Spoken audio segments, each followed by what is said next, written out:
Hello दोस्तों, कैसे हो? आपका स्वागत है त्रिपान सिटी सेंटर में। आज जो हम करने जा रहे हैं phosphorus cycle. The phosphorus cycle is here most important here. We all know that phosphorus is a necessary and important constituent of there is a photoplasma in the living organism. The reserve of the phosphorus are the rock or others deposit there that has been to the formed in the past ecological age.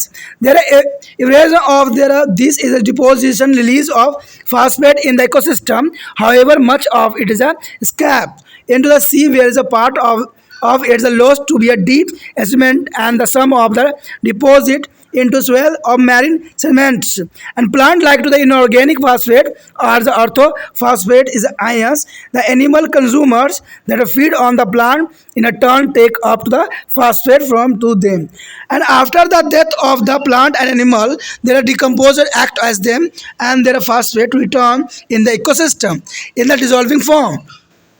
The extract of their animal and also return some phosphorus to be cycle, and the bone and teeth of animal are destined to be weathering, and this account for some loss of phosphorus. And see a word play an important role in the wearing of a bag of phosphorus to be cycled through there is a gono is a deposit of marine fish also returns some of the phosphorus to be cycled. A study of phosphate cycle relieves that a return of phosphate to be cycled in the inadequate and to be a compensate their loss. It is the human beings who has turned in the rate of the loss of phosphorus. The here show the phosphorus cycle is a upper side the protoplasma is a plant, animal, bacteria and phosphorating bacteria here, and cytoplasma synthesis here. There goes waste to their bones and teeth and excretion as there, and there phosphorus rock grains deposit fossil bone deposition vehicle any apparition and the erosions, and the next here there is a goes with the excretion as bone and the teeth, and there is a dissolve of phosphate and the marine birds and fish, and the shells is marine the sedimentaries and the loss to deep sedimentary. There is a phosphorus cycle. There is a most important cycle here. दोस्तों यहाँ पर जो है phosphorus चक्र की बात की जा रही है, जो कि काफ़ी इंपॉर्टेंट है। हम सभी जानते हैं कि फास्फोरस जीवधारियों के जीव द्रव्य यानी प्रोटोप्लाज्मा का एक आवश्यक अंग माना जाता है और एक महत्वपूर्ण घटक भी होती है। कहते हैं चट्टान व अन्य निपजन जिनका निर्माण भूगत भूवैज्ञानिक कालों में हुआ होगा फास्फोरस के भंडार है। इन विक्षेपण के अपरदन के कारण फास्फोरस में इनमें निकाल कर पानी तंत्र में जाता है। हालांकि इसका अधिकांश भाग समुद्र में चला जाता है, जहाँ इसका कुछ भाग समुद्र की गहराई में जाकर गंभीर अवसादों के रूप में जमा हो जाता है और कुछ भाग जो है उतले कम गहरे समुद्र अवसादों में निक्षेपित हो जाती है। पौधे अकार्बनिक फास्फोरस को जो है ऑर्थोफॉस्फोर आयनों के रूप में ग्रहण करते हैं और प्राणी इन पौधों को खाकर उनसे फास्फोरस प्राप्त करते हैं।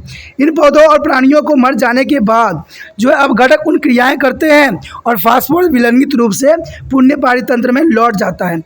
कहते हैं जानवरों के विशिष्ट के साथ ही कुछ फास्फोरस जो है फास्फोरस चक्र के रूप में लौट जाता है, जो कि बहुत काफ़ी इंपॉर्टेंट बात यहाँ रखता है।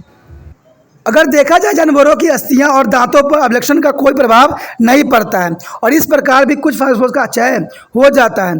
कहते हैं समुद्री पक्षी अपने गवानों छोपों के जरिए भी फास्फोरस को पुण्य चक्र में लाने में महत्वपूर्ण भूमिका निभाते हैं, यानी पक्षी का भी यहाँ पर बहुत महत्वपूर्ण रोल होता है फास्फोरस को पुण्य चक्रण करने के लिए। कहते हैं समुद्री मछली भी कुछ फास्फोरस को वापस चक्र में ले जाती है और फास्फोरस चक्र के अध्ययन से पता चलता है कि फास्फोरस चक्र में वापस तो चला आता है, फिर भी उसे कुल क्षय को जो है प्रतिपूर्ण नहीं हो पाती है।